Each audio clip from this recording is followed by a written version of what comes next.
In the shadows of Detroit, a city once nicknamed Murder City, a story unfolded of betrayal, mystery, and an undying legacy. The man at the center of it all? Blade Icewood. On Tuesday, April 19, 2005, Darnell Quincy Lindsay, aka Blade Icewood, was still awake despite it being 2 a.m. He called up his friend, StreetLord Rook, who was doing time in federal prison, to check up on him. Blade Icewood bragged about the latest album he had worked on, Blood, Sweat, and Tears, and insisted that whenever Rook got out of prison, they would work and rap together.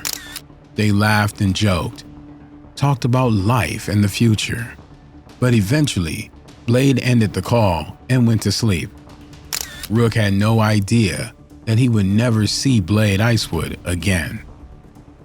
The following day, Icewood had a friend drive him in his silver Range Rover to get a car wash.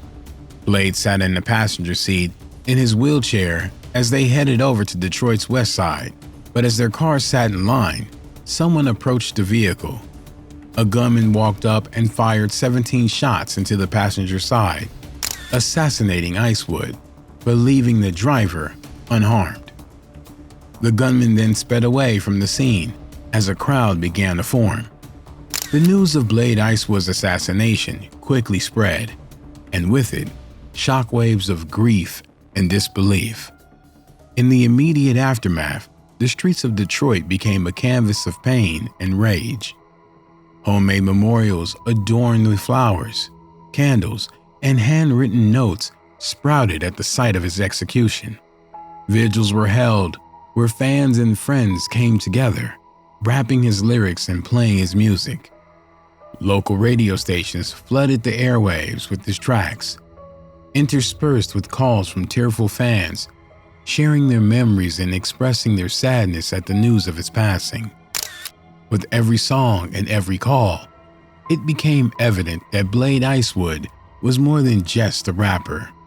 He was a symbol of hope and resilience for a city that often felt neglected and misrepresented. His family had a funeral for him, and many turned out to pay their respects. But as Darnell's family mourned, investigators tried to piece together exactly who had shot the rapper and why. According to the forensic proof at the scene, investigators were able to tell that the gunman had purposefully moved to get a better view of Blade Icewood and took him out specifically. The street that Darnell had been assassinated on was an open, busy street. The hitter must have known that there would be observers, so police put it together that this wasn't just a random hit. This was an execution. But officers struggled to get any official statements from the crowd at the scene. The city of Atlanta, as well as many cities across the United States, had a healthy distrust of the local police department due to its history of oppression and corruption. People refused to give information out of fear of false incrimination or being labeled a snitch. But as more time passed, anonymous tips began to roll in about Blade Icewood's passing. An eyewitness said that they recognized Blade Icewood's car as soon as it pulled up to the car wash. Apparently, so did the shooter. The physical description of the gunman varied, but there were a few consistencies. He was stocky, had a lighter complexion, and had on light-colored khakis or sweatpants. Some claimed that the shooter walked up and immediately began to unload on Icewood. Others said that there was a heated conversation beforehand. Either way, the story always ended the same, with the passing of Darnell Lindsay. For a while, investigators had more questions than answers, mainly, who executed Blade Icewood and why? To answer that, they would have to look at events that happened the year before Blade's passing.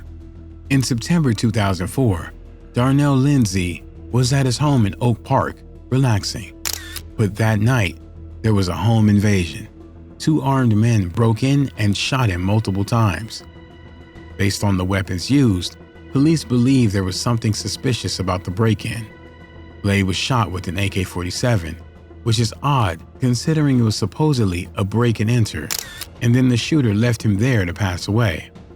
Icewood managed to survive the assault, but he was left paralyzed from the waist down and was told he would never walk again. There was speculation that Icewood had recognized his attackers, but he would not disclose their names to the police. If he did, he risked being branded a snitch. No one was brought to justice officially, but Blade Icewood did talk about it in his music. In Icewood's song, Ride On Me, he said that the type of rifle that was used to paralyze him and how many shots he took from it. Some suggested that him addressing the shooting in his music was his way of saying, "Look, I know what you did. You tried to take my life, but I'm still here, and I will continue to be here." Blade Icewood continued to write. Now that he's more used to life as a wheelchair user, the experiences had given him a new perspective on life.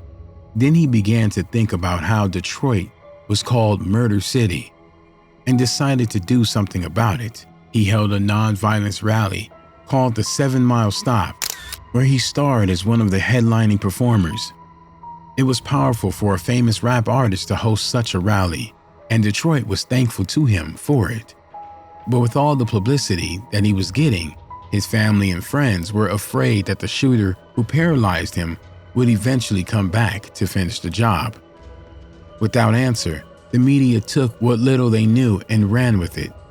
Unfortunately, the local news tried to paint Blade Icewood as a gang member and said there had been bad blood between Blade Icewood and a rival rap group known as the Eastside Cheddar Boys. Blade Icewood had often referred to him as the original Cheddar Boy, despite the fact that he was part of the StreetLord's rap group. This offended the Eastside Cheddar Boys. The rival rap group had released several songs taking shots at each other, but according to rumors, it seemed that Blade might have taken things a little too far. Some believe that Blade shot a member of the Eastside Cheddar Boys 2 days before Blade Icewood was paralyzed in September 2004. Another local rapper called Wipeout lost his life at a downtown Detroit club called XS.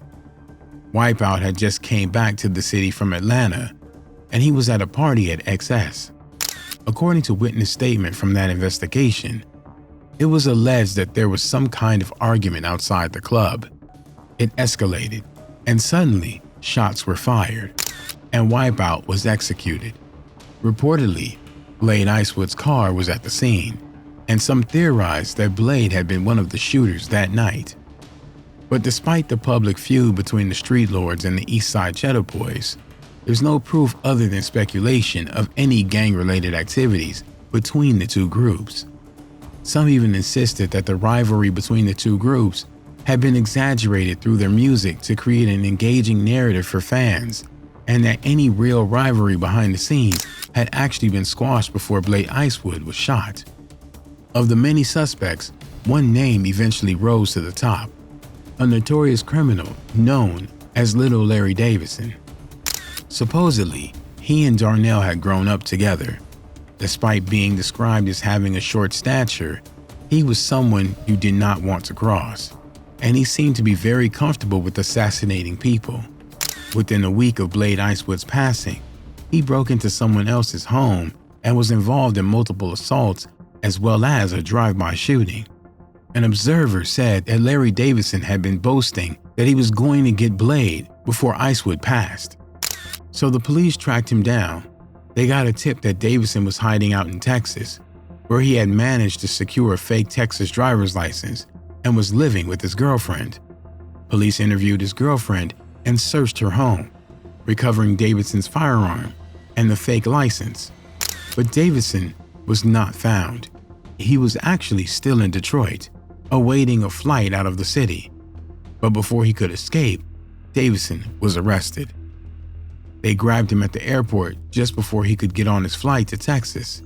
He was charged with home invasion and multiple assassinations, including the hit of Blade Icewood. Larry Davidson had a reputation in the community as a hitman.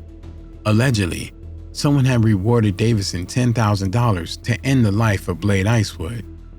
Investigators could not pinpoint who hired him for the specific homicide, and Davidson refused to reveal who it was. But that wasn't their only problem. Police were worried that they may not even be able to convict him at all because they mainly had circumstantial proof. The most essential piece of proof that they had was the gun. They were able to physically tie Davidson's gun to the assassination of Blade Icewood using forensics that they had available at the time. And despite the very thin confirmation in Blade Icewood's case, Davidson was declared the assassin of Blade Icewood on April 6th. He received a sentence of life in prison with no possibility of parole. As for the question of who hired Larry, that would remain a mystery. Even in passing, Blade Icewood's influence persists. To this day, generation after generation of Detroit rappers have taken Blade's legacy and style to heart, continuing to make music that echoes his passion, grit, and love for the city. This includes his son, a rapper and producer who performs under the stage name Lil Blade. Determined to carve out his own path while honoring his father's memory, Lil Blade began rapping at the age of 13 and, at 23, has now taken over his dad's old record label, Icewood Entertainment. One of the rappers that he has featured on the label is Lady Blade, aka Blade Icewood's niece, Tiffany. So it seemed that Icewood's son is working hard to preserve his legacy while also opening doors for new artists. Darnell Lindsay was a beloved son and father, as well as a Detroit rap legend. He leaves behind a son, Darnell Lindsay Jr., as well as countless fans and loved ones. He will not be forgotten.